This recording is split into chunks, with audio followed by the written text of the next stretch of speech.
लीना एक अत्यंत जीवंत और बातूनी लड़की थी। उसकी बातों का कोई ठिकाना नहीं था। सुबह उठते ही वह अपने माता पिता, भाई बहनों और आसपास के लोगों से छोटी बड़ी बातें करने लगती। हर विषय पर उसकी राय होती, हर घटना पर उसका नजरिया होता, और सबसे बड़ी बात, वह कभी थकती नहीं थी। लीना के परिवार में हर कोई उससे परेशान था, खासकर उसका पति अर्जुन। अर्जुन एक शांत और समझदार व्यक्ति था, लेकिन लीना की अटूट बातूनी आदतें उसे झकझोर देती थी। घर में कई बार बहसें होती। अर्जुन कई बार सोचता कि अगर लीना का मुंह बंद हो जाए तो कितना शांतिपूर्ण जीवन होगा। एक दिन अर्जुन ने सुना कि उनके गांव के पास जंगल में एक ज्ञानी चाणक्य आए हैं।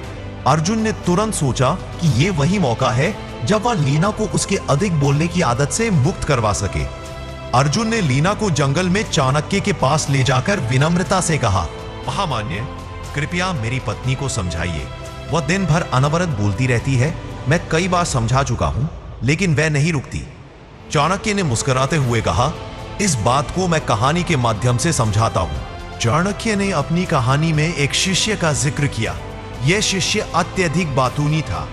वह हर समय कुछ न कुछ बोलता रहता, कभी शांत नहीं रहता। जब वह दान लेने जाता तो हर घर से नई नई कहानियां लेकर आता और आश्रम में दूसरों को सुनाता। वह अक्सर दूसरों की बुराई करता, चुगली करता और खुद की तारीफ करता।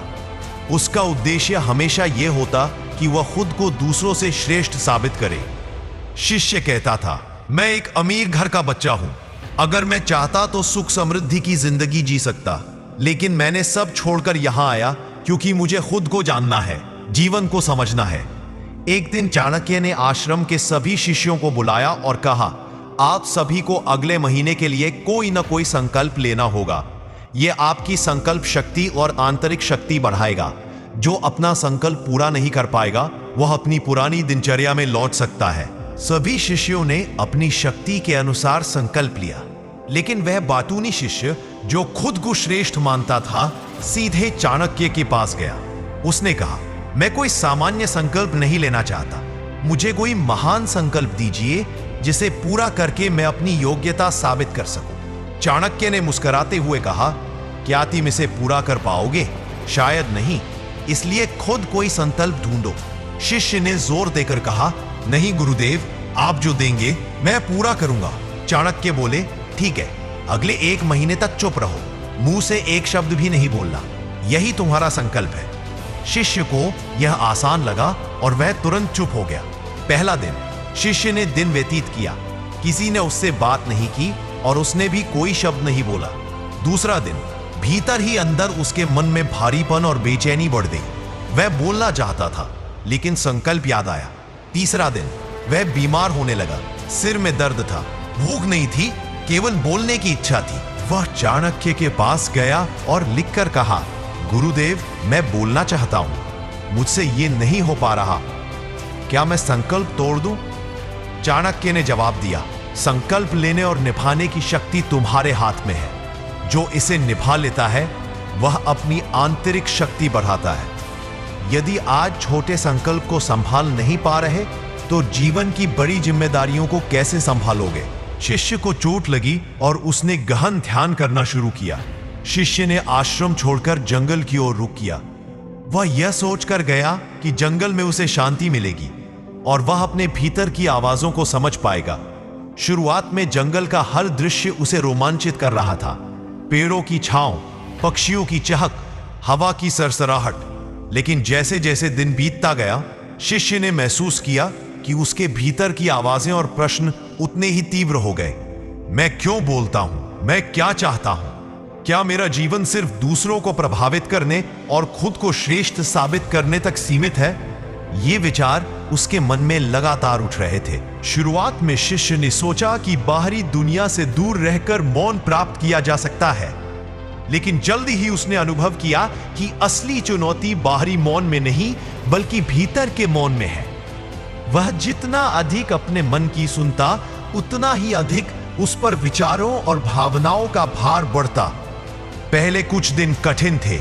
शिष्य भूख, प्यास और नींद की कमी से जूझ रहा था। उसकी मानसिक हलचल इतनी अधिक थी कि कई बार उसने सोचा कि यह संकल्प असंभव है। लेकिन उसके भीतर एक हल्की उम्मीद ने उसे बनाए रखा। एक दिन शिष्य नदी के किनारे बैठा था। उसने देखा कि पानी शांत बह रहा था, पक्षी उड़ रहे थे, पेड़ धीरे धीरे झूल रहे थे। तभी उसे एहसास हुआ, प्रकृति में सब मौन में है, लेकिन हर चीज बोल रही है। यह आवाजें शब्दों में नहीं बल्कि अनुभव और संवेदनाओं में है। उसे लगा कि यही मौन का पहला अर्थ है।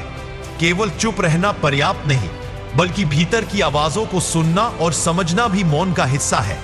अगले हफ्तों में शिष्य ने स्वयं से सवाल करना शुरू किया, मैं क्यों चुप रहना चाहता हूं? मेरे बोलने का वास्तविक उद्देश्य क्या है? क्या मेरी शब्दों की ऊर्जा सही दिशा में?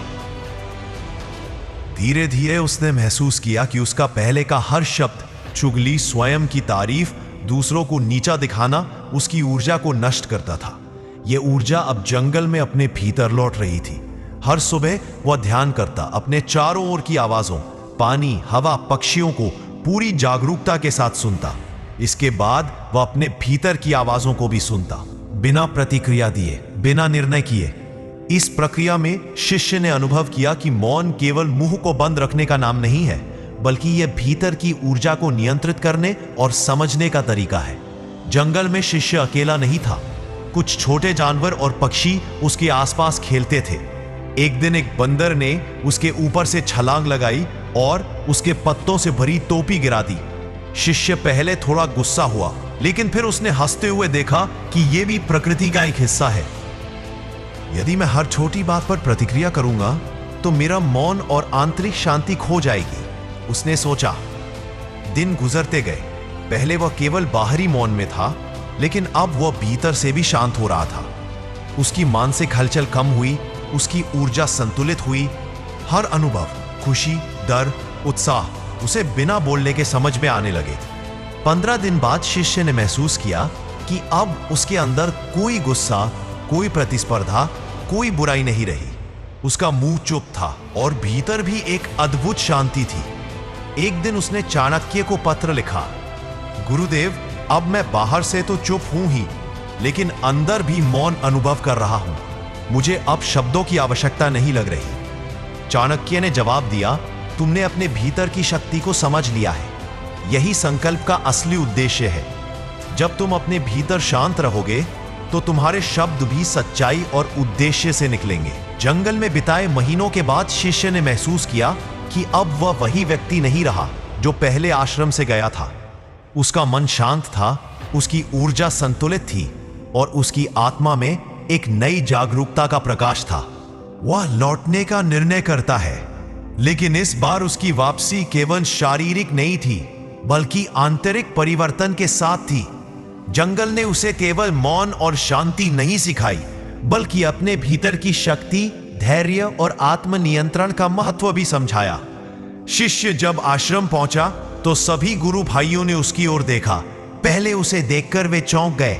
ये वही बातूनी, उतावला शिष्य नहीं था। अब उसके कदम शांत थे, आंखों में स्थिरता और चेहरे पर स्थिरता थी। कुछ समय तक वह केवल मुस्कुराता रहा। फिर उसने गुरु की ओर बढ़कर प्रणाम किया। चाणक्य ने उसकी आंखों में देखकर कहा, तुम अब वही मौन हो जो सिर्फ शब्दों का नहीं बल्कि आंतरिक शक्ति का प्रतीक है। शिष्य ने जवाब दिया, गुरुदेव, जंगल में रहते हुए मैंने सीखा कि केवल बाहरी मौन पर्याप्त नहीं होता। असली शक्ति भीतर की शांति में है। मेरे शब्द अब विचारशील और उद्देश्यपूर्ण होंगे, न कि व्यर्थ की ऊर्जा बर्बाद करने वाले। शिष्य की वापसी से आश्रम में बदलाव आया। अन्य शिष्य उसकी आंखों में शांति देखकर प्रेरित हुए। धीरे धीरे सभी ने अनुभव किया कि एक शिष्य का आंतरिक परिवर्तन पूरे आश्रम की ऊर्जा को बदल सकता है। शिष्य ने अब पहले जैसी चुगली, बुराई और आत्म प्रशंसा नहीं की। उसके शब्द अब सिर्फ ज्ञान, मार्गदर्शन और प्रेरणा देने के लिए थे। शिष्य ने जंगल और मौन के माध्यम से समझा, 1. व्यर्थ का बोलना ऊर्जा को नष्ट करता है। 2. भीतर की शांति बाहरी दुनिया की शांति का आधार है। 3. संकल्प केवल बाहरी गतिविधियों तक सीमित नहीं होते, बल्कि आंतरिक परिवर्तन का माध्यम है। 4. हास्य और सरलता के साथ जीवन जीना आंतरिक शक्ति को बढ़ाता है। वह समझ गया कि अब उसे शब्दों की आवश्यकता केवल सकारात्मक और प्रेरक उद्देश्य के लिए है। यह अनुभव उसे सच्चा गुरु और मार्गदर्शक बनाता है। शिष्य अब अपने साथ छोटे छोटे अनुभव साझा करता। वह बताता कि कैसे जंगल में एक बंदर ने उसका टोपी छीन ली और उसने हंसकर देखा। यह अनुभव उसे सिखाता कि जीवन में छोटे व्यर्थ के झगड़े, गुस्सा और प्रतिक्रियाएं हमें मानसिक शांति से दूर ले जाते हैं। वह आगे बताता कि भीतर की आवाजों का निरीक्षण करना और उन्हें प्रतिक्रिया न देना सबसे बड़ी शिक्षा है। मौन केवल चुप रहने का नाम नहीं है, बल्कि भीतर की शक्ति और जागरूकता का प्रतीक है। जीवन में जितनी भी समस्याएं हैं, उनका मूल कारण व्यर्थ बोलना और ऊर्जा का दुरुपयोग है। जब हम अंदर से शांत रहते हैं, तभी हम सही शब्द बोल सकते हैं और सही कार्य कर सकते हैं। शिष्य को यह कहानी आश्रम के सभी लोगों के लिए एक जीवंत प्रेरणा बन गई। उसने दिखाया कि संकल्प, मौन और आत्मनिरीक्षण के माध्यम से व्यक्ति अपने जीवन में वास्तविक परिवर्तन ला सकता है। दोस्तों, इस कहानी से हमें यह सीख मिलती है कि अपने शब्दों और ऊर्जा को नियंत्रित करना सीखें। 2. आंतरिक मौन के माध्यम से ही जीवन में सच्ची शांति और शक्ति प्राप्त होती है। 3. जीवन में छोटे छोटे अनुभव, हंसी और धैर्य हमारे मार्गदर्शक बन सकते हैं।